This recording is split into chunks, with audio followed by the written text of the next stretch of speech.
అపోస్తలుడైన పౌలు తెస్సలోనిక సంఘానికి రాసినటువంటి మొదటి పత్రిక 4వ అధ్యాయము 11, 12 వచనాలు. బహుశా అవి కలిపి ఉన్నాయి కాబట్టి నేనే చదువుతూ ఉన్నాను. ఎక్కడి నుంచి అంటే 10వ వచనంలో, అలాగుననే మాసిదోనియా అందంతటా ఉన్న సహోదరులందరినీ మీరు ప్రేమించుచున్నారు. అది 10వ వచనం. 11వ వచనం, సహోదరులారా, మీరు ప్రేమ యందు మరీ ఎక్కువగా అభివృద్ధి నొందుచుండవలననియు సంఘమునకు వెలుపటి వారి ఎడల మర్యాదగా నడుచుకొనుచు మీకేమీ కొదువు లేకున్నట్లు మేము మీకు ఆజ్ఞాపించిన ప్రకారం మీరు పరుల జోలికి పోక మీ సొంత కార్యములు జరుపుకుంటే ఎందును మీ చేతులతో పనిచేయట ఎందును ఆశ కలిగి ఉండవలనని మిమ్మను హెచ్చరించుచున్నాము. ప్రార్థన.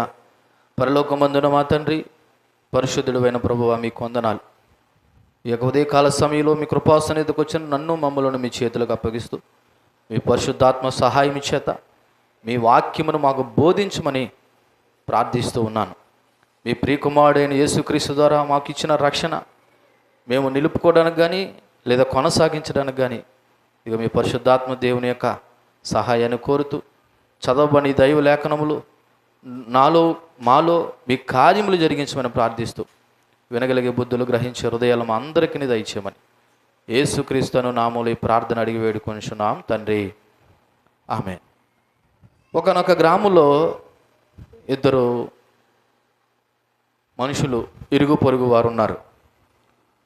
ఆ ఇరుగు పొరుగు వారిలో ఒకడు పని ఉన్నా జరే ఇందాక చెప్పినట్టు పనికి వెళ్లకుండా పరుల జోలికి పోతూ వాళ్ళ విషయాలు వీళ్ళ విషయాలు ఇక్కడికి చేరవేస్తూ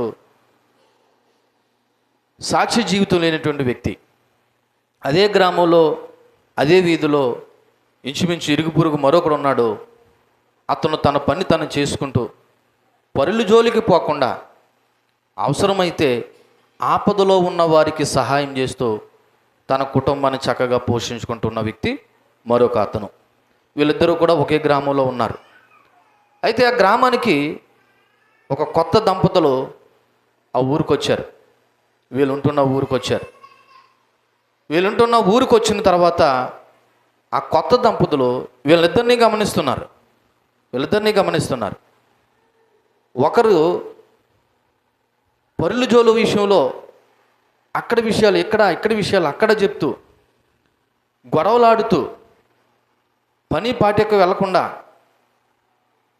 ఇతరుల సహాయాన్ని కోరుకుంటున్న వారైతే, మరొక వ్యక్తి తనకు వచ్చిన పనిని తను శ్రద్ధగా చేసుకుంటూ పరుల జోలికి పోకుండా, అంటే అనవసర విషయాల్లో తలదూర్చకుండా తన కుటుంబాన్ని చక్కగా చూసుకుంటున్న ఈ వ్యక్తిని గమనిస్తున్నటువంటి ఆ కుటుంబము ఒక రోజున ఈ రెండో వ్యక్తి దగ్గరకు వచ్చి, అయ్యా, ఈ ఊరొచ్చిన కాడి నుంచి మిమ్మల్ని చూస్తూ ఉన్నాము. మిమ్మల్ని చూసినప్పుడు మాకు చాలా ఆశ్చర్యం వేస్తుంది. ఏమిటి దీని యొక్క రహస్యము అన్నప్పుడు ఆ వ్యక్తి ఈ విధంగా చెప్పాడంట. అయ్యా, నేను యేసుప్రభుని నమ్ముకున్నానండి. నా యేసుప్రభు బాధ్యతాయుతంగా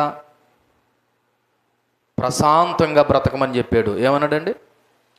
నా యేసుప్రభు బాధ్యతాయుతంగా ప్రశాంతంగా బ్రతకమని చెప్పాడు అని అన్నప్పుడు ఆ కుటుంబము ఆ వ్యక్తి చెప్పిన మాటలను బట్టి ప్రభువుని విశ్వసించడానికి దోహదపడ్డాయి. ఈ మాటలు నేను ఎందుకు జ్ఞాపకం చేశానంటే, కొన్నిసార్లు కొన్ని మాటలు కొంతమందిని ప్రభావితం చేస్తాయి, కానీ మన జీవితము ఇంకా ఎక్కువగా ప్రభావితం చేస్తుంది. ఈ కొత్తగా వచ్చిన దంపతులు ఆ ఇద్దరిని చూస్తున్నప్పుడు వారి మాటలను చూసారా, జీవితాన్ని చూసారా? చెప్పాలి మీరు. కొత్తగా వచ్చిన కుటుంబము ఆ ఇద్దరి యొక్క మాటలను చూసారా, జీవితాలను చూసారా అంటున్నాను. జీవితాలను చూశారు. కాబట్టి చాలామంది ఈ రోజున కొన్నిసార్లు పరోక్షంగా ప్రభువుని విశ్వసించలేకపోవడానికి కారణం, మనం ప్రభువును నమ్మినటువంటి జీవితాలు ఇతరులను ఆకర్షించలేని విధంగా ఉంటే ఏమాత్రం ప్రయోజనం లేదు. ఈ రోజున మనం ధ్యానం చేసేటువంటి క్రైస్తవ పాఠము పేరేంటంటే సాక్ష్యమిచ్చే క్రైస్తవ జీవితము. సాక్ష్యమిచ్చే క్రైస్తవ జీవితము.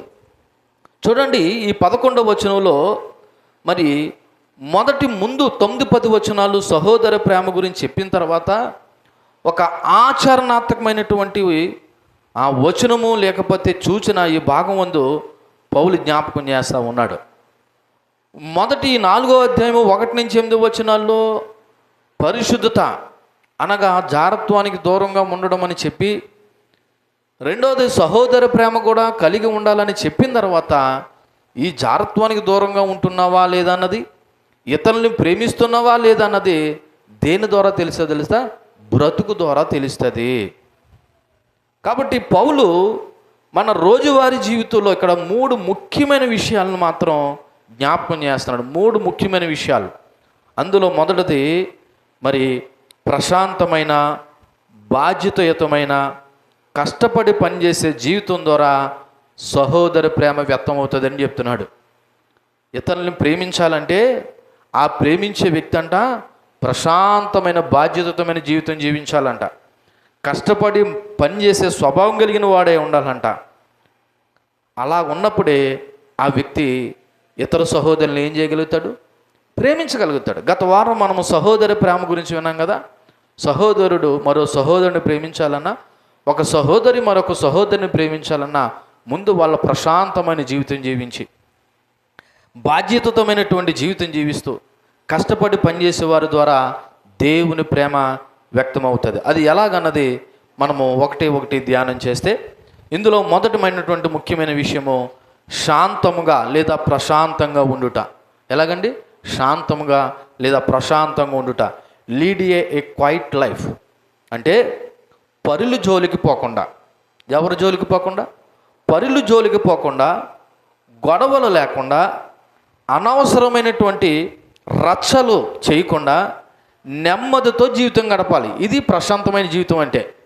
మరలా చెప్తున్నాను, పరులు జోలికి పోకుండా అంటే ఒకరు ఊసు ఒకరు జోలి తేకుండా, గొడవలు పడకుండా, అనవసరమైనటువంటి రచ్చలు అంటే ఇందాక చెప్పాను కదా, ఇక్కడ విషయాలు అక్కడ, అక్కడ విషయాలు ఇక్కడ చెప్పి అనవసరమైనటువంటి గొడవలు పెట్టి జీవితంలో నెమ్మది లేని దాన్ని ఏమంటారంటే ఆ వ్యక్తి సహోదర ప్రేమను పంచలేడు. మరి ఎవరు సహోదరుని ప్రేమ పంచుతారంటే, ఇదిగో పరులు జోలు పోకుండా, గొడవలు లేకుండా, అనవసరమైనటువంటి రచ్చలు చేయకుండా నెమ్మదితో ఎవరైతే జీవితాన్ని గడుపుతారో వాళ్ళే ప్రశాంతమైన జీవితాన్ని గడుపుతున్నట్లు లెక్క. ఇలాగ వాక్యం చెప్తున్నప్పుడు మీరు కూడా ఆలోచన చేయండి. ఏమని ఆలోచన చేయండి? ఇటువంటి ప్రశాంతమైన జీవితం నా జీవితంలో ఉందా? నేను పరులు జోలికి పోతున్నానా? అనవసరమైన విషయాల్లో జోక్యం చేసుకుంటున్నానా? అసలు నా జీవితంలో నెమ్మది ఉన్నదా అన్నది ఆలోచన చేస్తున్నప్పుడు మనం ప్రశాంతమైన జీవితం జీవిస్తున్నామో లేదా ప్రశాంతమైనటువంటి జీవితం లేకుండా జీవిస్తున్నామో అన్నది మనకి అర్థమవుతూ ఉంటుంది. ఎందుకు పాస్టర్ గారు ప్రశాంతమైన జీవితం జీవించాలంటే, నీ ప్రశాంతమైన జీవితం బయటి వారిని దృష్టిలో మంచి సాక్ష్యం ఇస్తుందంట. ఇందాక మీకు ఉదాహరణ చెప్పాను కదా, ఒక కుటుంబం ఆ గ్రామంకి వచ్చినప్పుడు ఇద్దరిని గమనిస్తున్నారు. పోయి ఎవరిని అడిగారు? మంచి సాక్ష్యం జీవితం కలిగిన వాడిని అడిగారు తప్ప పరులకు జోలుకు పోయి ఇతరుల మీద ఆధారపడి రచ్చ చేసేవాడిని పోయి అడగలేదు. అయ్యా మీరు ఇంత ప్రశాంతమైన లేదా ఇంత నెమ్మదితో కూడిన జీవితానికి గల కారణం ఏంటంటే ఆ వ్యక్తి ఏం చెప్పాడు తెలుసా? ఇదిగో నేను యేసుప్రభువుని నమ్ముకున్నాను, నా దేవుడు ప్రశాంతంగాను బాధ్యతాయుతంగాను పరుల జోలికి పోకుండా అనవసరమైన రచ్చ చేయకుండా బ్రతకమని చెప్పాడు, కాబట్టి నేను అలా బ్రతుకుతున్నాను అని చెప్పాడు. కాబట్టి ఇక్కడ మనం గమనించవలసిన విషయం ఏంటో తెలుసా? దేవునిపై నమ్మకంతో సమాధానంగా జీవించాలి. మళ్ళీ చెప్పండి, దేవునిపై నమ్మకంతో ఎలా జీవించాలి? సమాధానంగా. ఇక్కడ చాలామంది జీవితాల్లో సమాధానం లేకపోవడానికి కారణం ఏంటి చెప్పనా? ఇలా చూడండి, అందరి విషయాల్లోనూ కలగజేసుకోవడం, లేదా వాళ్ళ గురించి వీళ్ళ గురించి మాట్లాడుకోవడం, లేకపోతే లేనిపోని విషయాలు చెప్పడం. ముఖ్యంగా ఇది పల్లెటూరులో ఎక్కువగా ఉంటుందండి. పట్టణాల్లో ఇటువంటి విషయాలు ఉండవండి. పట్టణాల్లో వాళ్ళ పని ఏదో చేసుకుంటారు, వాళ్ళ కుటుంబం ఏదో పోషించుకుంటారు. కానీ పల్లెటూరులో పరిస్థితి ఏంటో తెలుసా? భర్త కష్టపడకపోతే భార్యామణులు ఇంటికాడ ఉండి ఏం చేయాలో తెలియక అందరి విషయాల్లో జోక్యం చేసుకుని నెమ్మది లేనటువంటి జీవితాలు జీవిస్తారు. గుండెల మీద చెయ్యేసుకుని మీరు ఆలోచన చేయండి, లేదా మనస్ఫూర్తిగా హృదయపూర్వకంగా మీరు ఆలోచన చేయండి, నా జీవితం ప్రశాంతంగానే ఉందా? నేను ప్రభువును నమ్మినటువంటి వ్యక్తిగా లేదా ఒక క్రైస్తవ విశ్వాసిగా నేను ప్రశాంతమైన జీవితాన్ని జీవిస్తున్నానా అని ఆలోచన చేయండి. ప్రశాంతమైన జీవితము ఏ విధంగా వస్తుందంటే, మరలా చెప్తున్నాను, పరులు జోలికి పోకండి. మీ పని ఏదో మీరు చక్కబెట్టుకోండి, మీ సంపాదన ఏదో మీరు చూసుకోండి. అవసరమైతే మీకున్న దాంట్లో పెట్టండి. అంతేగాని అనవసరమైన విషయాల్లో తలదూర్చి గొడవల వైపు కానీ వెళ్తే మీరు ప్రశాంతమైన జీవితాన్ని జీవించట్లేదు. ఒకసారి రోమిలికి రాసిన పత్రిక 12వ అధ్యాయము 18వ వచనం చదివితే, రోమిలికి రాసిన పత్రిక 12వ అధ్యాయము 18వ వచనం, సఖ్యమైతే మీ చేతనంత మట్టుకు సమస్త మనుషులతోనూ ఎలాగ ఉండండి? ప్రశాంతంగా ఉండండి, సమాధానంగా ఉండండి. సఖ్యమైతే ఎవరితోనంట? కొందరితోనే ఉందా? ఏమనుందండి? సమస్త మనుషులతోనూ, నీ ఇంట్లో వారితోను, నీ ఇరుగు పొరుగు వారితోను, నీ సంఘముల వారితోను, నీ వీధిలో వారితోను, నీ గ్రామంలో ఉన్న వారితోను, నీకు పరిచయస్తులు అనబడుతున్న వారు అందరితోనూ ఎలాగ ఉండాలంట? ఇది ఎవరి మాట? నా మాట? దేవుని మాట? దేవుని మాట అయితే, దేవుని పిల్లలైతే అందరితో ఎలా ఉండాలండి? సమాధానంగా ఉండాలి. ఏమీ లేదు ఇక్కడ. మీకు సింపుల్గా అర్థమయ్యే మాట చెప్తున్నాను. నువ్వు సమాధానంగా ఉన్నావంటే నీ జీవితం ప్రశాంతంగా ఉంటుంది. నువ్వు ఇతరులతో అసమాధానంగా ఉన్నావంటే నీ జీవితం అశాంతిగానే ఉండిపోద్ది. మీకు అర్థమయ్యే భాషలో చెప్తున్నాను. ఒక వ్యక్తితో నేను మాట్లాడతలేదు, ఆ వ్యక్తి ముఖం చూడగానే, ఆ వ్యక్తి నాకు ఎదురుపడగానే నా మనసులో ఏమొస్తుంది తెలుసా? ఏమొస్తుంది? ద్వేషము, అసూయ, ఈర్ష్య వస్తుంది. అప్పుడు ఆటోమేటిక్గా అది నా జీవితంలో ఏం కలుగు చేస్తుందో తెలుసా? గందరగోళాన్ని కలుగు చేసి ప్రశాంతత లేకుండా చేస్తుంది. అదే మనిషితో నేను మాట్లాడాను అనుకో, ఆ మనిషి చూడగానే నాకు ఏమొస్తుంది? పలకరించాలనో లేకపోతే మాట్లాడాలని అనిపిస్తుంది. అప్పుడు నేను కూడా హాయిగా ఉంటాను. అందుకే వాక్యం చెప్తుంది, అందరితోనూ మీరు ఎలాగ ఉండండి? సమాధానంగా ఉండండి అని చెప్తుంది. ఇది మొదటిది, ఈ 11వ వచనంలో మొదటిది. రెండోది ఏంటి? మీ సొంత కార్యాలు చూసుకోండి అని రాయబడి ఉన్నది. ఏ కార్యాలంట? సొంత కార్యాలు. ఏంటి సొంత కార్యాలు అంటే, ఇక్కడ ఇంగ్లీష్లో చెప్పాలంటే మైండ్ యువర్ ఓన్ బిజినెస్ అని ఉంది. Mind your own business. ఏంటి ఓన్ బిజినెస్? ఇతరుల వ్యవహారాల్లో అనవసరంగా జోక్యం చేసుకోకుండా, అలాగని చెప్పేసి ఆపదలో ఉంటే జోక్యం చేసుకోవద్దని కాదు. ఒకరు ఆపదలో ఉంటే కంపల్సరీ ఏం చేయాలా? జోక్యం చేసుకుని వాళ్ళ అవసరాలు తీర్చాలి. కానీ కొంతమంది అనవసరంగా ఇతర జీవితాల్లో జోక్యం చేసుకుంటారండి, ఇతర కుటుంబ వ్యవహారాల్లో జోక్యం చేసుకుంటారండి. ఇలాగా జోక్యం చేసుకోకూడదని వాక్యం చెప్తుంది. అంతేకాదు, మన సొంత పనులు, బాధ్యతలు, కుటుంబాన్ని చూసుకుంటూ ముందుకు పోవాలి తప్ప ఇతరుల యొక్క విషయాల్లో మనం జోక్యము. మీ సొంత కార్యాలు చూసుకోవడం అనే మాటకు అర్థం ఏంటంటే, మన ఇంటి బాధ్యతలు, మన ఒంటి బాధ్యతలు, మన కుటుంబ బాధ్యతలు, మన పిల్లల బాధ్యతలు, లేదా నీ భర్త బాధ్యత, నీ భార్య బాధ్యత, ఇదే నీ ఓన్ బిజినెస్. అర్థమవుతుందా? ఇంతకు మించి నువ్వు పరుల జోలికి వెళ్తున్నావంటే అది నీ బిజినెస్ కాదు, అంటే నీ వ్యవహారము కాదు. ఈ విధంగా ఉంటే కానీ, ఏ విధంగా నిజంగా నీ సొంత పనులే చూసుకుంటూ నీ పని ఏదో నువ్వు చూసుకుంటూ ఉన్నావు అనుకో, సంఘంలో కానీ, సమాజంలో కానీ, కుటుంబంలో కానీ గొడవలకు కానీ, లేకపోతే అనవసరమైన జోక్యాలు కానీ మనం నివారించవచ్చు. ఈరోజు అందరూ సంఘమే, కానీ సంఘంలో సమాధి లేని వారు చాలామంది ఉన్నారు. ఎందుకున్నారంటే, ఇదిగో అనవసరమైన విషయాల్లో జోక్యం చేసుకోవడం. ఆమె ఏదో ఈమె చెప్పిందని, ఈమెదో ఆమెకు చెప్పిందని, లేకపోతే నువ్వే ఇతరుల జోలికి వెళ్ళి లేకపోతే వాళ్ళ జోలికి నువ్వు రావడం వల్ల ఈరోజు నా సంఘాల్లోనూ, సమాజంలోనూ, కుటుంబంలోనూ ఏమొస్తున్నాయంటే సమస్యలు వస్తున్నాయి. కానీ వాక్యం ఏం చెప్తుంది తెలుసా? మీ సొంత కార్యాలు చూసుకోండి. ఏం చెప్తుందండి? మీ సొంత కార్యాలు. ఒకసారి మీరు కావాలితే పేతురు గారు రాసినటువంటి మొదటి పత్రిక 4వ అధ్యాయం 15వ వచనం చూడండి ఒకసారి. పేతురు భక్తుడు రాసినటువంటి మొదటి పత్రిక 4వ అధ్యాయము 15వ వచనం ఒకసారి మీరు చదవండి. మీలో ఎవడనో నరహంతకుడు గాను, దొంగగా కానీ, దుర్మార్గుడుగా కానీ, పరుల జోలికి పోవాడుగా కానీ బాధ అనుభవింప తగదు. అంటే పరుల జోలికి పోవద్దని చెప్తున్నాడు. ఎవరి జోలికి పోవద్దన్నాడు? పరుల జోలికి. ఇలా చూడండి, మీ ఇంట్లో ఏం జరుగుతున్నాయో, లేదా మీ బ్రతుకుల్లో ఏం జరుగుతున్నాయో అన్నది మీరు చూసుకోవాలి, నేను చూసుకోవాలి. అంతేగాని పరుల జోలి విషయం మనకెందుకండి? ఇతర కుటుంబాల విషయాలు మనకెందుకండి? వాళ్ళు ఏమైనా నీ దగ్గరకు వచ్చి సమస్య ఇదని చెప్పినప్పుడు నువ్వు తీర్చు, లేదా నువ్వు సఖ్యపరచు. కానీ చాలామంది ఇలా చూడండి, రూమర్స్ స్ప్రెడ్ చేస్తూ ఉంటారు. నిజానికి ఆ కుటుంబంలో అలా జరగదు, కానీ ఎవరో ఏదో చెప్పిన మాటని ఏం చేస్తారంటే పరుల విషయాలు. మీకు విషయం చెప్పమంటారా? నువ్వు పరుల గురించి మాట్లాడుతున్నావంటే నీ గురించి కూడా ఎవరో ఒకరు ఏం చేసుకుంటారు? మాట్లాడుతూ ఉంటారు. పరుల జోలికి పోవద్దు, అనవసరమైన విషయాల్లో జోక్కోవద్దు అనే విషయాన్ని చెప్తున్నాడు.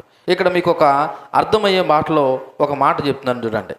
ఇతరుల తప్పులు లేదా వారి విషయాల్లో ఊహాగానాలు వెతకటం కంటే, ఇలా చూడండి, ఇతరుల జీవితాల్లోని తప్పులు లేదా వారి విషయాల్లో ఊహాగానాలు వెతకడం కంటే ముందు నీ సొంత ప్రవర్తన, నీ కుటుంబాన్ని సరి చేసుకోవడం ముఖ్యము. ఇతరుల కుటుంబంలో ఏం జరుగుతుందన్నది కాదు, ముందు నీ కుటుంబంలో ఏం జరుగుతుందన్నది నువ్వు చూసుకోవాలి. ఇది ఓన్ బిజినెస్ అంటే. చాలామందికి వాళ్ళ కుటుంబాల్లో ఏం జరుగుతున్నదో తెలుసుకోరు, పక్కోళ్ళ కుటుంబంలో ఏం జరుగుతుందో అని తెలుసుకోవాలని ఆశ కలిగి ఉంటారు. వాక్యం దీనికి వ్యతిరేకం అని చెప్తుంది. ప్రతి ఒక్కరూ మీ సొంత కార్యాలు చూసుకోండి. ఇది రెండో మాట. మొదటిది ప్రశాంతంగా జీవించాలి. ఇది ఎవరు? క్రైస్తవులు అనబడుతున్న వారికి చెప్తున్న మాట. ప్రతి క్రైస్తవుడు ఎలా ఉండాలి? ప్రశాంతంగా జీవించాలంటే ఇదిగో నువ్వు అనవసరమైన విషయాల్లో జోక్యం చేసుకోకుండా, పరులు జోలుకు పోకుండా నీ పని ఏదో నువ్వు చూసుకుంటూ పోయావు అనుకో, నీలో ప్రశాంతత ఉంటుంది. రెండోది, మీ సొంత కార్యాలు చూసుకోండి. బయట వారి జీవితాల్లో బయట వారి విషయాలు నీకు అనవసరం. నీ బ్రతుకు, నీ కుటుంబము, నువ్వు ఎలాగ ఉన్నావు అన్నది చూసుకోమని చెప్తుంది. ఇక్కడ మూడోది ఏంటో తెలుసా? మీ సొంత చేతులతో పని చేయండి అని ఉంది. మూడోది ఏంటండి? మీ సొంత చేతులతో పని చేయండి. Work with your own hands లేదా వర్క్ విత్ యువర్ హ్యాండ్స్. ఏంటి సొంత పనులతో పనిచేయడం అంటే? తన్ను తాను పోషించుకునేవాడు ఇతరులకి భారం కాకూడదంట. తన్ను తాను పోషించుకునేవాడు ఇతరులకి ఏమవడు? భారం అవడు. తన్ను తాను పోషించుకోవట్లేదు అనుకో, ఆ వ్యక్తి ఇతరులకి ఏమవుతాడు? భారం అవుతాడు. సాధారణంగా పిల్లల కన్నా తల్లిదండ్రులుగా పిల్లల్ని ఏ మేరకు, ఏ వయసు వచ్చే వరకు మనం సొంతంగా పోషించగలుగుతాం? మినిమం వాడు ఒక ఇంటర్మీడియట్, డిగ్రీయో, ఇంకా చదివితే పీజీయో, ఒక 20, 23, 24 సంవత్సరాల వరకు మనం ఒకవేళ చదివేవాడిని అయితే చక్కగా చదివిపిస్తూ వాళ్ళని పోషిస్తాం.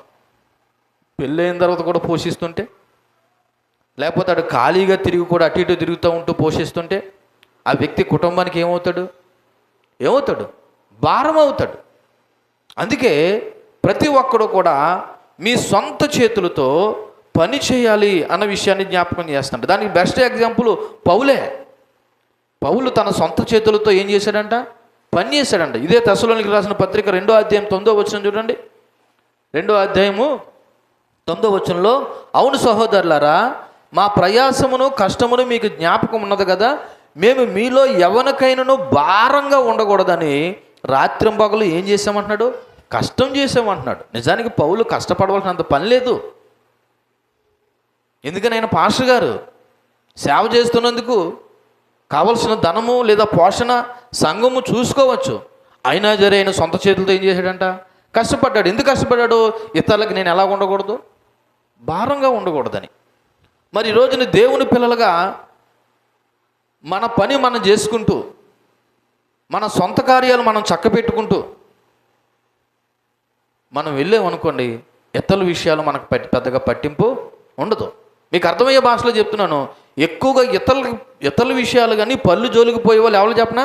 పని పాటలు లేనివాళ్ళు. పరుల జోలికి, ఇతరుల జోలికి పోయి వాళ్ళ సొంత విషయాలు పట్టించుకోకుండా పక్కింటి వారి విషయాలు పట్టించుకుంటారు. పట్టణాల్లో ఉద్యోగాలు చేసుకున్న వాళ్ళు డ్యూటీకి వెళ్తాడు, వస్తాడు, కుటుంబంతో గడుపుతాడు, లేకపోతే నోరు మూసుకుని ఉంటాడు. కానీ పల్లెటూరులో పరిస్థితులు ఎలా ఉంటాయో తెలుసా? ఊరందరి విషయాలు నీ దగ్గరికి వచ్చేయాలి. సాయంకాలం లోపు ఓ ఇన్పుట్ వచ్చేయాలి. కానీ నీ గురించి ఏం మాట్లాడుకుంటున్నారో, నీ పిల్లల గురించి ఏం మాట్లాడుకుంటున్నారో, లేకపోతే నీ భర్త గురించి ఏం మాట్లాడుకుంటున్నారో అనే విషయాలు మాత్రం నువ్వు చక్కదిద్దుకునే ప్రయత్నం చేయలేరు. కానీ వాక్యం చెప్తుంది, నువ్వు ఫస్ట్ అంట ప్రశాంతంగా ఉండాలంట. రెండోది మీ సొంత కార్యాలు చేసుకోవాలంట. మూడోది ఎవరు సొంత చేతులతో వాళ్ళు ఏం చేయాలంట? పని చేయాలంట. అయితే ఆ పని చేయడం కూడా నిజాయితీగా పని చేయాలి. ఎలా పని చేయాలి? నిజాయితీగా, ఒకరికి అన్యాయం చేయకుండా, ఒకరిని మోసగించకుండా మనం నిజాయితీగా సంపాదించాలి. అంతేకాదు అవసరం ఉన్నవారు కూడా ఏం చేయాలి తెలుసా? సహాయము చేయాలి. నీ సంపాదనలో అవసరతలు ఉన్నవారికి ఏం చేయాలి? సహాయం. ఎపిసోడ్ రాసిన పత్రిక 4వ అధ్యాయం 28వ వచనం కూడా చూడండి. ఎపిసోడ్ రాసిన పత్రిక 4వ అధ్యాయము 28వ వచనం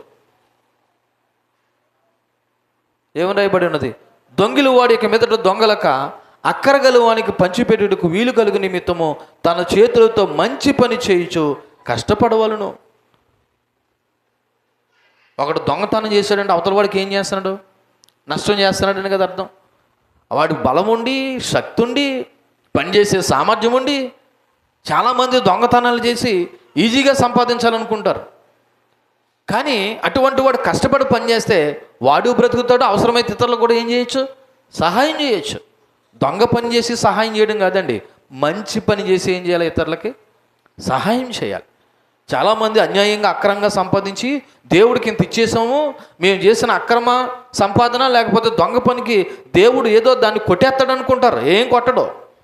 నువ్వు మంచి పని చేసి ఇతరులకు సహాయం చేస్తే దేవుడు నిన్ను మెచ్చుకుంటాడేమో, కానీ దొంగ పని, పనికిమాలిన పని, అన్యాయ పని చేసి నువ్వెంతో సంపాదించేసి అందులో కొద్ది తీసుకొచ్చి ఉండిలోనో కానుక డబ్బాలో వేస్తే నీ పాపాన్ని ఏమి కొట్టివేడు దేవుడు. దేవుడు ఏ సంపాదన లెక్కలు తీసుకొస్తాడంటే న్యాయంగా సంపాదించిన సంపాదనలే లెక్కలోకి, పరిగణలోకి తీసుకుంటాడు. ఈ వచనం మనకి ఏం చెప్తుందంటే శారీరక శ్రమను సూచిస్తుంది. అంతేకాదు శారీరక శ్రమను కూడా గౌరవిస్తుంది.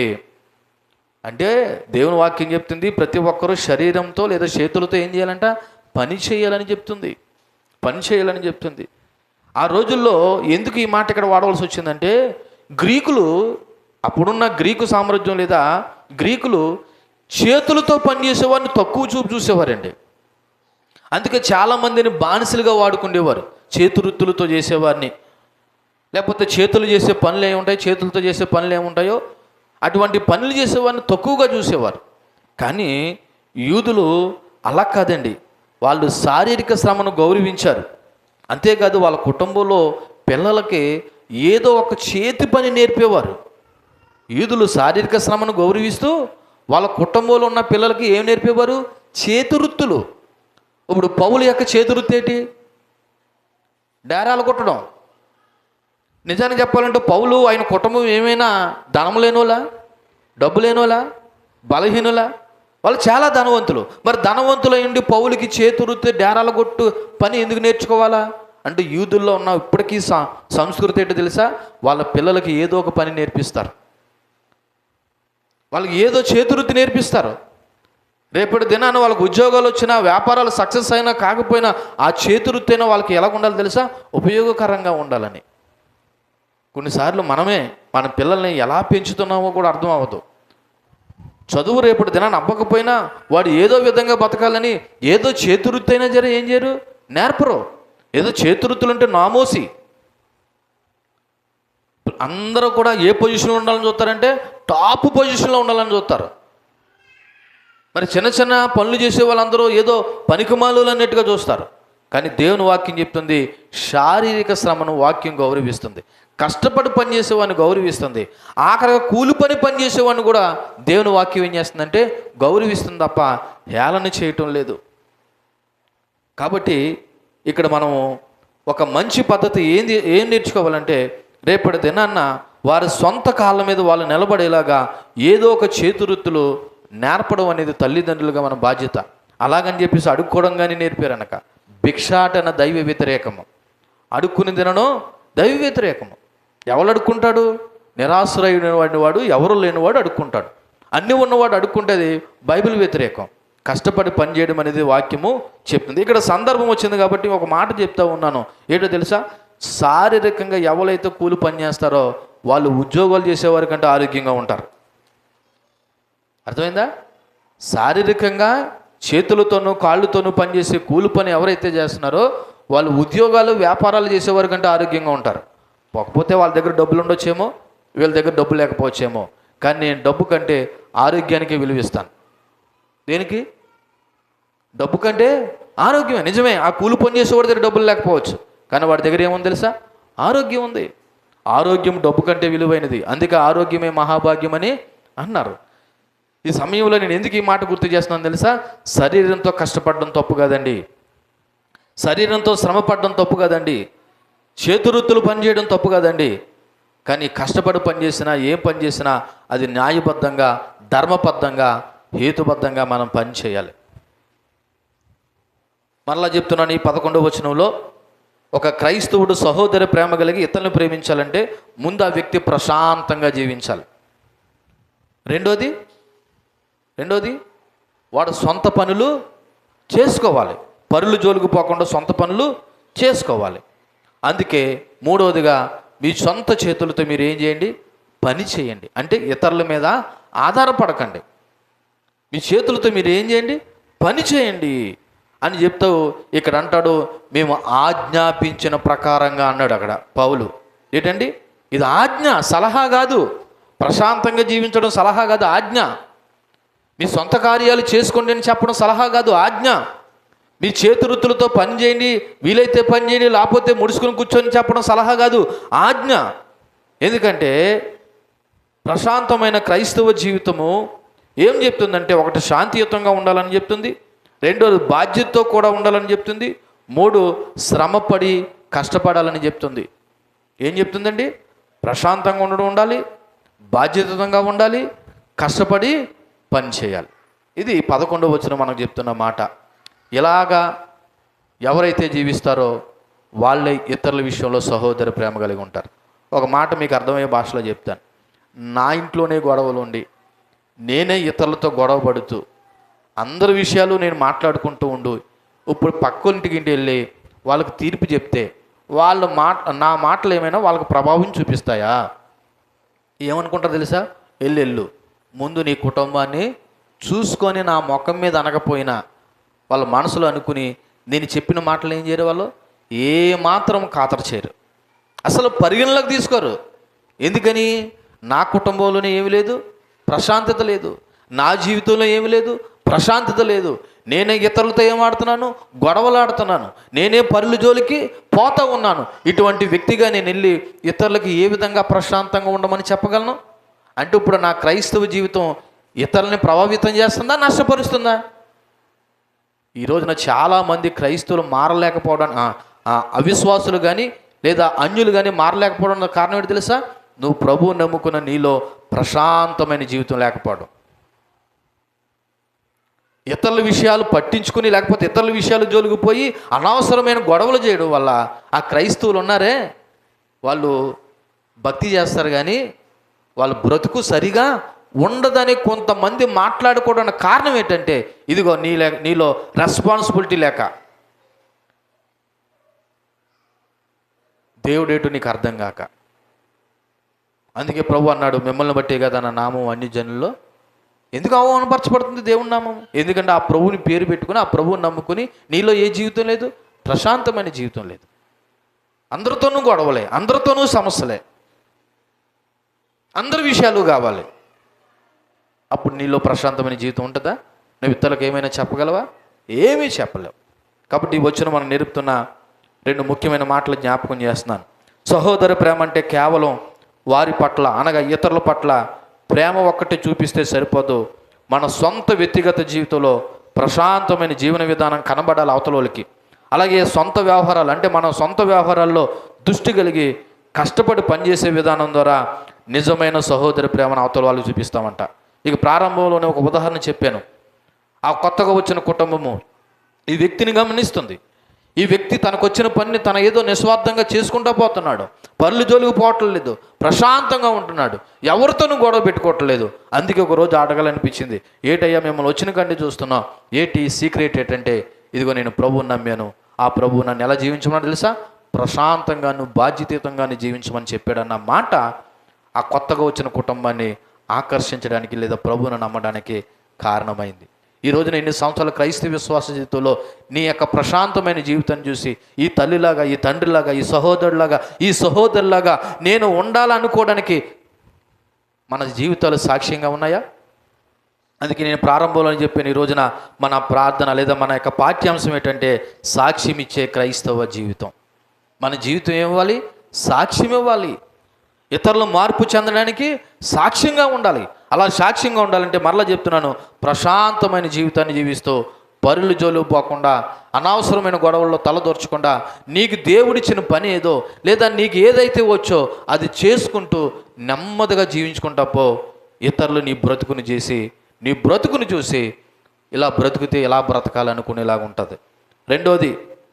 రెండోది ఈ 3 అంశాలు బయట వారికంట మంచి సాక్షి జీవితం ఇస్తుందంట. ఈ 3 అంశాలు బయట వారికి ఏమి ఇస్తాయంట? మంచి సాక్షి జీవితాన్ని ఇస్తాయి అనే విషయాన్ని ఈ 11వ వచనం చెప్పబడతా ఉంది. చూడండి, ఇప్పుడు 12వ వచనం ధ్యానం చేద్దాం. ఏంటి 12వ వచనం? నిజంగా చెప్పాలంటే 12వ వచనం 11 అయింది, 11వ వచనం 12 అయింది.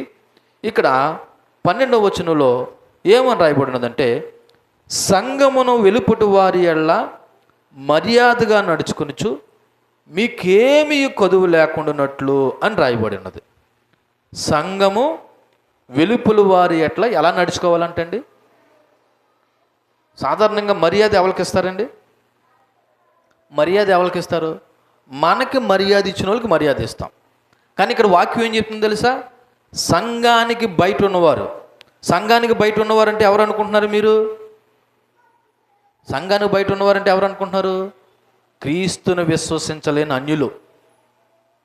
క్రీస్తుని విశ్వసించలేని అన్యులందరూ కూడా ఎవరు? సంఘానికి బయట ఉన్నవారు. చూడండి ఇక్కడ ఒక ముఖ్యమైన విషయాన్ని చెప్తున్నాను. మొదటి 3 అంశాలు మన జీవితంలో ఉంటే ఇక్కడ 2 ప్రాముఖ్యమైన ప్రయోజనాలు కనపడుతున్నాయి. అందులో మొదటిది బయట వారి ఎడల మర్యాదగా నడుచుకునుట. ఇక్కడ బయట వారంటే క్రీస్తును విశ్వసించిన వారు లేదా సంఘానికి వెలుపల వారు. వారి పట్ల ఎలా నడుచుకోవాలంట? మర్యాదగా నడుచుకోవాలంట. మీరు అనొచ్చు, వాళ్ళకేంటండి నేను మర్యాద ఇచ్చేది అని అనుకుంటే గుర్తుపెట్టుకో, క్రైస్తవ సంఘము గౌరవప్రదమైన జీవితం జీవించాలి. క్రైస్తవ సంఘము బయట వారి పట్ల ఎలా ఉండాలి? గౌరవప్రదమైన జీవితము జీవించాలి. మంచి పేరు సంపాదించాలి. మన ప్రవర్తన ద్వారా క్రీస్తుని గురించి సాక్ష్యం ఇవ్వాలి. అప్పుడే బయట వాళ్ళు మారతారు. మరలా చెప్తున్నాను, బయట వారి పట్ల ఎలా ఉండాలంటే అండి మర్యాదగా. ఎందుకండి ఆ మర్యాద? వాళ్ళకి మనం ఎందుకు మర్యాద ఇవ్వాలంటే, ఇదిగో దేవుని పిల్లలు ఇంత పద్ధతిగా ఉంటారనే సాక్ష్యం వాళ్ళ దాకా వెళ్ళాలి. విచిత్రం ఏంటి తెలుసా? మన సాక్ష్యము మనము సంఘము లోపల ఉన్న వారి దగ్గరే సరిగా ఉండదు. ఇంక బయట వారి సంగతి అంటారా, కష్టమే అవుతుంది. మొదటి 9-10 వచనాలేమో సంఘము లోపల ఉన్న వారి విషయంలో సహోదర ప్రేమ గురించి మాట్లాడితే, ఇప్పుడు ఈ 11-12 వచనాలు బయట వారి విషయంలో ఎలా ఉండాలన్న దాని గురించి మాట్లాడుతుంది. క్రైస్తవుడు సంఘము లోపల ఉన్న వారితోనూ బాగుండాలి, సంఘము బయట ఉన్న వారితోనూ కూడా బాగుండాలి. సంఘము లోపల ఉన్న వారిని ప్రేమించాలి, సంఘానికి బయట ఉన్న వారి పట్ల ఎలా ఉండాలి? మర్యాదగా నడుచుకోవాలి. అప్పుడప్పుడు ప్రభువుని ఎరగని వారు ఇలా చెప్పాలి, ఆ వ్యక్తిని నేను చాలా రోజుల బట్టి చూస్తున్నానండి, చాలా మర్యాదగా ఉంటాడండి, పద్ధతిగా మాట్లాడతాడండి, గౌరవంగా మాట్లాడతాడండి, నేను ఎప్పుడు అతను గొడవాడని చూడలేదండి. ఈ సాక్ష్యం ఎక్కడి నుంచి రావాలి? సంఘము బయట ఉన్న వారిని దగ్గర నుంచి రావాలి. కాబట్టి ఇక్కడ మొట్టమొదటిగా మనం ఒక ముఖ్యమైన విషయాన్ని చెప్తున్నాను. పైన చెప్పిన 3 లక్షణాలు లేనివాడు సువార్త చెప్పడానికి కానీ ఇతరులకు క్రీస్తును పరిచయడానికి కానీ అర్హత లేదు. ఒకవేళ చెప్పినా ప్రయోజనం లేదు. మరలా చెప్తాను, పైన ఉన్న 3 లక్షణాలు లేనివాడు ఇతరులు సువార్త చెప్పడానికి కానీ లేదా యేసుక్రీస్తును పరిచయం చేయడానికి కానీ వాడికి ఏమీ లేదు, అర్హత లేదు. ఒకవేళ చెప్పినా ప్రయోజనం లేదు. ఈ రోజున చాలామంది సువార్త చెప్పడానికి కానీ కొంతమంది క్రైస్తవులు ఈ 3 లక్షలను లేనోళ్ళు వెళ్ళి సువార్త చెప్తున్నారు. అందువల్ల అవతల వాళ్ళు ఏమంటున్నారు? వెళ్ళి అంటున్నారు. ఒక మాట చెప్పనా మీకు అర్థమయ్యేలాగా? ఇలా చూడండి, నా వైపు మీరు సువార్త ఎక్కడ చెప్పొద్దు. మీరుంటున్న ఊర్లో, మీ ఈదిలో, మీ చుట్టుపక్కలకి వెళ్ళి దేవుడి గురించి చెప్పండి. అవతల వాళ్ళు ఎంత చక్కగా మీ మాటను ఆలకిస్తారో తిరస్కరిస్తారో అర్థమైపోద్ది. అర్థమైందా నా ప్రశ్న మీకు? మీరు ఎక్కడికి వెళ్ళి సువార్త చెప్పొద్దు. మీ ఇంటి పక్కన ఉన్న వారికి ఇలా చూడండి, అమ్మా యేసుప్రభుని నమ్ముకోండి, అమ్మా యేసుప్రభుని నమ్ముకుంటే ప్రశాంతత ఉంటుందమ్మా అని అన్నావు అనుకో, చాలు నువ్వు ఎంత ప్రశాంతంగా ఉంటున్నావో మాకు అని అంటారు. ఎందుకని? నీ పక్క నుండి వాళ్ళు ఏం చేస్తున్నారు? నీ జీవితాన్ని చూస్తున్నారు. అందుకే ధైర్యం లేక పక్కన ఉన్న వాళ్ళకి సువార్త చెప్పకుండా ఊరావతలు ఉన్న వాళ్ళకి వెళ్ళి సువార్త చెప్తున్నారు. ఎందుకని? అక్కడ వాళ్ళకి మన బ్రతుకులు తెలియవు కదా. అక్కడ వాళ్ళకి మన బ్రతుకులు తెలియదు కాబట్టి ప్రభువు నమ్ముకోండి అంటున్నారు. ఏం ప్రయోజనం? పక్కన ఉన్న వాళ్ళని విడిచిపెట్టవలసి వస్తుంది. అందుకే నేను చెప్తున్నాను, పైన ఉన్న 3 లక్షణాలు అంటే ఏంటి? ప్రశాంతమైన జీవితం జీవించకుండా, మీ సొంత పనులు చూసుకోకుండా, పరులు జోలికి పోతూ, అనవసరమైన గొడవల్లో తలదూర్చి రచ్చ చేసేవాడు వెళ్ళి ఏ విధంగా సువార్త చెప్తాడండి యేసుప్రభుని నమ్ముకోమని? ఒకవేళ చెప్పిన ప్రయోజనం ఉంటుందా? ఉండదు. మరి ఏం చేయాలి పాస్టర్ గారు? సువార్త చెప్పకూడదా? చెప్పాలి. నీ బ్రతుకును మార్చుకొని చెప్పాలి. నువ్వు ప్రశాంతమైన జీవితాన్ని జీవిస్తూ చెప్పాలి. అనవసరమైన గొడవల్లో తలదొరచకుండా చెప్పాలి. నీ సొంత కార్యాలు చక్కబెట్టుకుంటూ చెప్పాలి. నీ కుటుంబాన్ని చక్కగా పోషించుకుంటూ చెప్పాలి. లేకపోతే నీ కుటుంబంలో ఉన్న సమస్యలను పరిష్కరించుకుంటూ చెప్పాలి. నా బ్రతుకే తీరం లేకుండా, మన బ్రతుకులే తీరం లేకుండా అవతల వాళ్ళకి సువార్త చెప్తే వాళ్ళేం ఆలకిస్తారు? ఏమి ప్రయోజనం ఉన్నది? కాబట్టి చాలా జాగ్రత్తగా ఆలకించండి.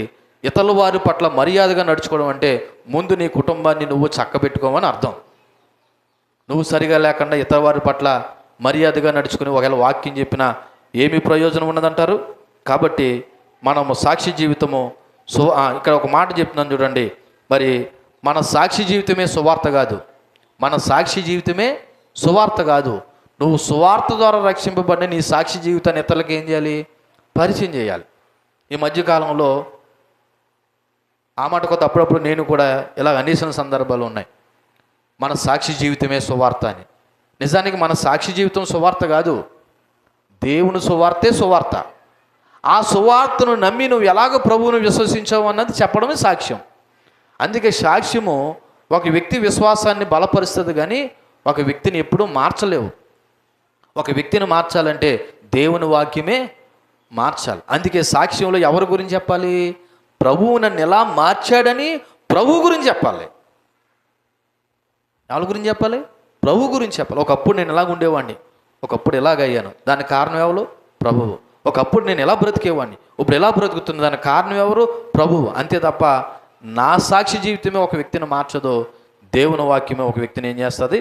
మారుస్తుంది. అందుకే మత్తయి సువార్త 5వ అధ్యాయము 16వ వచనం ఒకసారి చూడండి.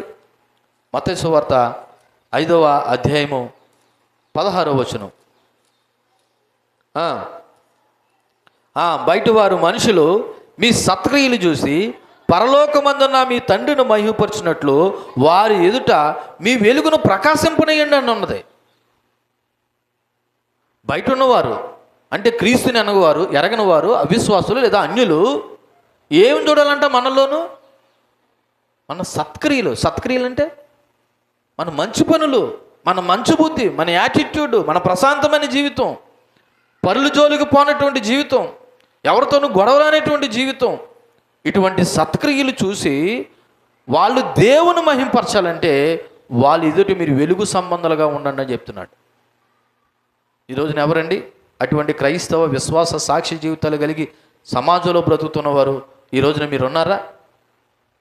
మీ సాక్షి జీవితం ఏమైనా చెల్లుతుందా? సాక్షి జీవితం అంటే ఇక్కడికి వచ్చి నిలబడి చెప్పే సాక్ష్యాలు కాదు, అవి నీ జీవితంలో జరిగే కార్యాలు. అవి నిజమైన సాక్ష్యం ఏంటో తెలుసా? నీ బ్రతుకు మారడం. దేవునికి మహిమ కలుగును గాక.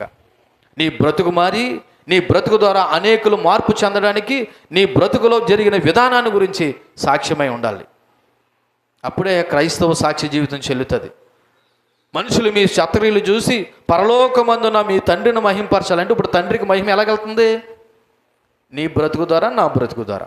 ఇప్పుడు దేవుని మహింపరచాలన్నా నీ బ్రతుకే, దేవుని అవమానపరచాలన్నా నీ బ్రతుకే. ఇప్పుడు ఎందుకు దేవుడు మనల్ని మహింపరచడానికి మనల్ని వెలుగు సంబంధాలుగా ఉండమన్నాడా, అవమానపరచడానికి మనల్ని ప్రభువు నమ్ముకున్నది, యేసు ప్రభువు నమ్ముకున్నది? మరి మహింపరచడానికి అయితే మన బ్రతుకులు ఎక్కడ ఉన్నాయి? నిజంగా మన బ్రతుకు ద్వారా దేవునికి మహిమ దొరుకుతుందా? అప్పుడప్పుడు పేపర్లో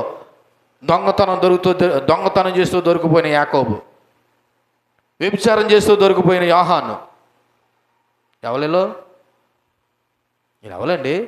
క్రైస్తవులని పేరు చెప్పుకున్న దొంగలో వ్యభిచారులు. అంటే ఇప్పుడు వీళ్ళు దేవుడి పేరు పెట్టుకుని లేదా దేవుడిని కలిగి ఉండి దేవుని మహిమ తెస్తున్నారా, అవమానం తెస్తున్నారా? అలాగే ఇక్కడున్న మనం కూడా ఆలోచన చేద్దాం. నువ్వు ప్రభుని నమ్మినంటున్నావు కదా, నువ్వు ప్రభుని విశ్వసించానంటున్నావు కదా, మీ భర్తలో ఒకవేళ నమ్మినా నమ్మకపోయినా మీరైనా నమ్మారంటున్నారు కదా. మీరు నమ్మితే మీ క్రైస్తవ విశ్వాస జీవితాల ద్వారా ఎంతమందిని ప్రభావితం చేయగలుగుతున్నారు? కనీసం మీ భర్తని, మీ పిల్లలని, మీ ఇరుగు పొరుగు వారిని ప్రభావితం చేయలేకపోతున్నారంటే ఇదిగో మనం బ్రతుకుతున్న క్రైస్తవ జీవితం అబద్ధం అన్నమాట. మనం బ్రతుకుతున్న క్రైస్తవ జీవితం అబద్ధం. అందులో నిజానికి చెప్పాలంటే నిజమైన క్రైస్తవ విశ్వాస జీవితం లేదని చెప్పాలి. ఒకసారి చెక్ చేసుకుందాం. ఇక్కడ మరొక మాట కూడా రాయబడి ఉన్నది. మరొక మాట తెలుసా? మీకేమీ కొదువు లేకుండానట్లు అని రాయబడి ఉన్నది. చూడండి నేను చదువుతున్న 4వ అధ్యాయము 12వ వచనంలో, మీరు ప్రేమయందు మరి ఎక్కువగా అభివృద్ధి నందుచుండవలనని సంఘమునకు వెలుపటి వారి ఎలా మర్యాదగా నడుచుకొనుచు మీకేమియు కొదువ లేకుండానట్లు అని ఉంది. ఏంటంటే ఏమియు అంటే not be A burden to anyone, అంటే ఇతరులపై అనవసరంగా ఆధారపడకుండా కష్టపడి పనిచేసి తమ అవసరాలు తీర్చుకోవడం అనేది మనకేమీ కొదువు లేకుండా చేస్తుంది. ఎవరు ఇతరులకు భారంగా ఉండకూడదు, జీవించకూడదని ఈ మాట చెప్తుంది. పైగా మనం కష్టపడి పని చేయడం వల్ల మన అవసరాలు తీర్చబడతాయి. అంతేకాదు అవసరంలో ఉన్న వాళ్ళు కూడా సహాయము చేస్తాం. నేను ఇతరులకు సహాయం చేయాలంటే ముందు నా దగ్గర ఉండాలా ఉండకూడదా? ఉండాలి. మరి నా దగ్గర ఉండాలంటే నేను కష్టపడాలా కష్టపడకూడదా? కష్టపడాలి. నేను కష్టపడితేనే నాకేమీ కొదువు లేకుండా ఉంటాయి. నేనేమీ కష్టపడకపోతే నాకు కొదువు ఉంటుంది, పక్కన ఉన్న వాళ్ళు కూడా నేను ఏం చేయలేను, సహాయము చేయలేను. ఇక్కడ పౌలు భక్తుడు మనకి ఏం చెప్తున్నాడంటే, బయటవారి పట్ల మర్యాదగా ఉంటూ నువ్వు ఏమీ కొదువు లేకుండా చూసుకునే మాటకు అర్థం ఏంటో తెలుసా? అడుక్కునే వాళ్ళగా ఉండొద్దని. ఏం అడుక్కునే వాళ్ళగా అంటే, కొంతమంది భిక్షాటన చేస్తారు కదా, వాళ్ళ గురించి కదా నేను మాట్లాడేది. కొన్నిసార్లు మనం కష్టపడే పరిస్థితిలో కూడా ఉండి సహాయం చేయమని అడుక్కునే పరిస్థితిలో ఉండకూడదు. అంటే మనము కొదువు లేని వారిగా ఉండాలి. అంటే నీ దగ్గర ఉండాలి తప్ప నువ్వే ఇతరుల్ని యాచించే విధంగా, సహాయం చేసే విధంగా ఉండకూడదు క్రైస్తవుడు. అందుకే ప్రభువు చెప్పాడు, పుచ్చుకునుట కంటే ఇచ్చుట ధన్యత అన్నాడు. సాధారణంగా క్రైస్తవులకు ఏం అలవాటుపోయిందంటే, ఎవరైనా ఏదైనా ఇస్తే పుచ్చుకుందామని చూస్తున్నారు. పుచ్చుకోవాల్సిన సందర్భంలో పుచ్చుకో, నేను కాదంటలేదు. ఇచ్చే స్థితిలో ఉండి కూడా పుచ్చుకుంటే నువ్వెప్పుడు ఇస్తావు?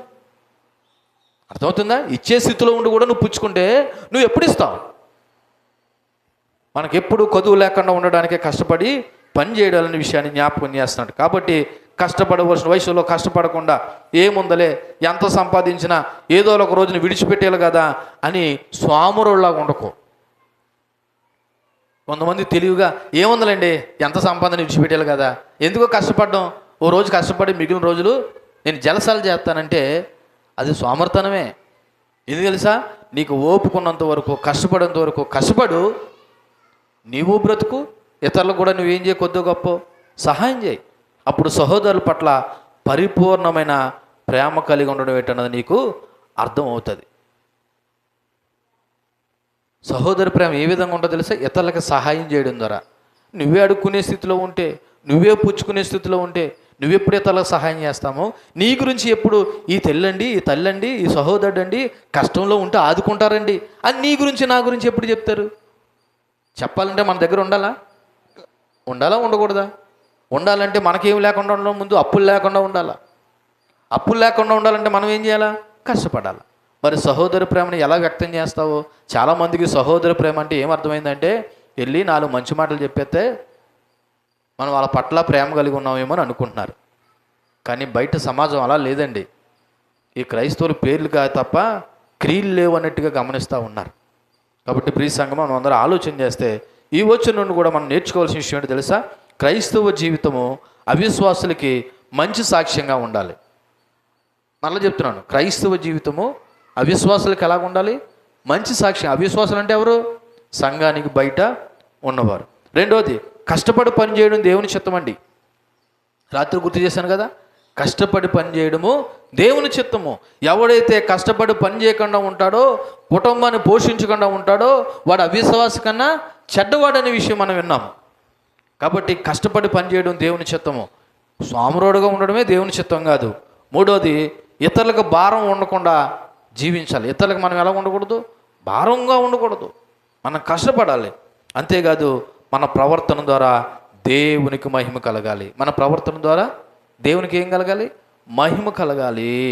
ఫైనల్గా ఈ 4వ అధ్యాయము 9 నుంచి 12 అంశాల యొక్క సారాంశాన్ని జ్ఞాపకం చేసుకుంటే, ఫస్ట్ మనము సహోదర ప్రేమ యందు అభివృద్ధి చెందాలి. సహోదర ప్రేమ యందు ఏం చెందాలి? అభివృద్ధి చెందాలి. అది ఎక్కడ? సంఘము లోపల ఉన్న వారి విషయంలో. రెండోది, శాంతివంతమైన జీవితం, ప్రశాంతమైన జీవితం ఏం చేయాలి? గడపాలి. మూడోది, ఎవరికి వాళ్ళు సొంత పనులు సొంత చేతులతో చేసుకోవాలి. నాలుగోది, బయట ఉన్న వారిని గౌరవించాలి, అనగా వారి పట్ల మర్యాదగా ఉండాలి. ఐదోది, ఎవరి మీద అనవసరంగా ఆధారపడకూడదు. ఆరోది ఇతరుల వ్యవహారాల్లో అనవసరంగా జోక్యం చేసుకోకూడదు. ఈ 6 మాటలు మళ్ళీ చెప్తున్నాను, ఒకసారి ఎవరికి వాళ్ళు చెక్ చేసుకుందాం. ఏంటి ఫస్ట్ది? సహోదరి ప్రేమ అభివృద్ధి చెందాలి. ఇది సంఘం లోపల ఉన్న వారి విషయంలో నువ్వు సహోదరి ప్రేమ కలిగి వాళ్ళతో నువ్వు మంచిగా ఉన్నవా ప్రశ్నించుకుని టిక్కెట్టుకో నీ మనసులో. రెండోది, ప్రశాంతమైన జీవితం గడపాలి. అలాగ ప్రశాంతమైన జీవితం నువ్వు గడుపుతున్నావా లేదా? ప్రశాంతమైన జీవితం మన ఇంట్లో ఉన్న వసతుల వల్ల వనరుల వల్ల రాదో, మనస్సు మీద ఆధారపడి ఉంటుంది. ఇది ప్రశాంతమైన జీవితం. మూడోది, ఎవరు సొంత పని వాళ్ళు చేసుకోవాలి. మీ సొంత పనులు మీరు చేసుకోండి. నాలుగోది, బయట వారిని గౌరవించాలి. బయట వారి పట్ల నువ్వు మర్యాదగా ఉంటున్నావా లేదా ఆలోచించే. ఐదోది, ఎవరి మీద అనవసరంగా ఆధారపడకో. అవసరమైనప్పుడు ఆధారపడదు, కానీ మనలో ఓపిక లేనప్పుడు అనవసరంగా ఆధారపడద్దు. ఆరోది, ఇతరుల వ్యవహారాల్లో అనవసరమైన జోక్యం చేసుకోవద్దు. మీకు ఎప్పుడైనా ఒక మాట చెప్తున్నాను గుర్తుపెట్టుకోండి, ఎవరి గురించి అయినా ఏదైనా మాట్లాడితే వద్దులేమా వాళ్ళ గురించి ఏం చెప్పకో అని నువ్వు అనగలిగితే నువ్వు చాలా ధన్యురాలువే. ఇతరుల గురించి ఎవరైనా వచ్చి నీ దగ్గరికి చెప్తుంటే అమ్మా వద్దులేమ్మా వాళ్ళ గురించి నాకెందుకులే అని నువ్వు అనగలిగితే నువ్వు చాలా మట్టికి క్యూర్ అయినట్టే. ఎందుకని? నువ్వు ఇతరుల విషయాలు అనవసరంగా పట్టించుకోవట్లేదు, అంటే ఆ పరుల జోలికి పోగొట్టలేదు. అదో రకంగా మంచి లక్షణం. అలా కాకుండా ఎవరైనా ఏదో చెప్తున్నారా ఇంకా చెప్పు, రేపు కూడా వచ్చి మిగిలింది చెప్పు అంటున్నావంటే నువ్వు చాలా అనవసరంగా వాళ్ళ విషయాల్లో జోక్యం చేసుకుని నీలో ప్రశాంతత లేకుండా ఉంటున్నావు. ఫైనల్గా ఈ యొక్క అంశం ముగించే ముందు క్రైస్తవ జీవితంలో క్రమశిక్షణ, కష్టపడి పనిచేసే స్వభావము, బాధ్యతమైనటువంటి ప్రవర్తన అతనికి అనగా మరి సమాజంలో మంచి పేరుని తీసుకొస్తాయి. అంతేకాదు క్రీస్తు కొరకు శక్తివంతమైన సాక్ష్యంగా కూడా నిలుస్తుంది. అంటే ఏంటి చెప్పనా పాస్టర్ గారు, ఇంత క్రమశిక్షణగా బ్రతకడం వల్ల నాకేంటి ప్రయోజనం అంటారా? ఒకటి ప్రయోజనం ఏంటి తెలుసా? సమాజంలో నీకు మంచి పేరు వస్తుంది. రెండోది, నీ మంచి ప్రవర్తన బట్టి ఇతరులు మారడానికి కూడా ఏముంటుంది, అవకాశము ఉంటుంది. అంటే ఓ రకంగా చెప్పాలంటే ఇతరులు మారకుండా ఉండడానికి నీ క్రైస్తవ జీవితమే ఆటంకంగా ఉందేమో, లేకపోతే నువ్వు సమాజంలో మంచి పేరు తెచ్చుకోలేకపోవడానికి నీలో క్రమశిక్షణ లేకుండా పోయిందేమో. కాబట్టి నేను ముగించే ముందు మీ అందరికీ మరొకమారు గుర్తు చేస్తూ ఉన్నాను, సంఘము లోపల ఉన్న వారితో సహోదర ప్రేమ కలిగి ఉండండి. సంఘము బయట ఉన్న వారితో మర్యాదగా నడుచుకోండి. అలాగ లోపల ఉన్న వారితో సహోదర ప్రేమ కలిగి ఉండాలన్నా, బయట ఉన్న వారితో మర్యాదగా నడుచుకోవాలన్నా, మరలా చెప్తున్నాను, ఈ 3 లక్షణాలు నీలో ఉండాలి. ప్రశాంతమైన జీవితం జీవించండి. మీ సొంత పనులు మీరు చేసుకోండి, పనుల జోలికి పోకండి. అలాగే మీకు చేతనైన చేతివృత్తులు ఏదైతే ఉన్నాయో, ఒకవేళ ఉద్యోగం అయితే ఉద్యోగం, వ్యాపారం అయితే వ్యాపారం, లేదా చేతితో చేసే పనులు ఏమైతే ఉన్నాయో అవి చేసుకుని ఇతరుల మీద ఆధారపడకుండా జీవించండి. అప్పుడు మనము బాధ్యతమైన జీవితాన్ని జీవించగలుగుతాము. అవసరమైతే ఇతరులకు కూడా మనం ఏం చేయగలుగుతాం, సహాయం చేయగలుగుతాం. అటువంటి కృపదేవుడు మనందరికీ అనుగ్రహించునుగాక. ఆమేన్. కళ్ళు మూసుకుందాం. చెప్పబడిన వాక్యాన్ని బట్టి ఒకసారి హృదయపూర్వకంగా ప్రభు యొక్క కృపాసనం ఎదుర్కొచ్చిన మనము ఆయన శరణు, ఆయన పాదాల చెంత మనం ఏమై